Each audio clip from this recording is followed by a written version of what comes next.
Tingginya mobilitas masyarakat di jalan raya sangat berpotensi terjadinya resiko kecelakaan. Acap kali korban kecelakaan yang harusnya masih bisa tertolong malah berujung fatal. Karena kekurangtahuan cara melapor, bingung dengan biaya perawatan atau bahkan menganggap sepele dengan tidak melapor ke kepolisian ataupun lembaga penjamin sosial.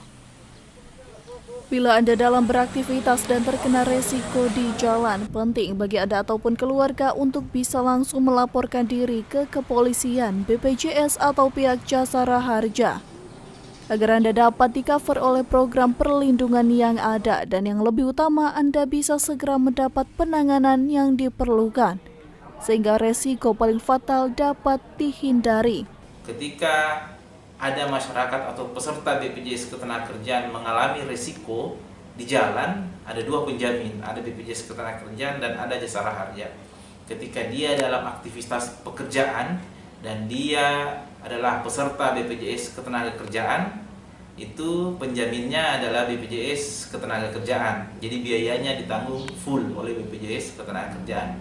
Terus ada masyarakat yang bukan peserta dari BPJS Ketenagakerjaan terus mengalami resiko di jalan, nah itu mungkin bisa masuk ke ranah dari teman-teman kita di Jasara Harja.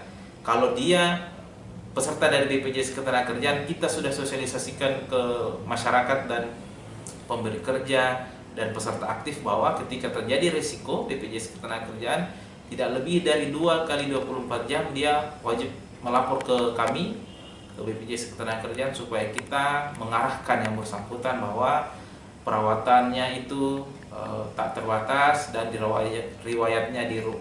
perawatannya di rumah sakit Kinapit atau Monompia. Dari kesadaran masyarakat akan pentingnya segera melapor bila terjadi resiko di jalan, diharapkan banyak nyawa bisa terselamatkan dari kematian sia-sia di jalan. Dari Kota Mubagu, Tim Liputan Kawanua TV melaporkan.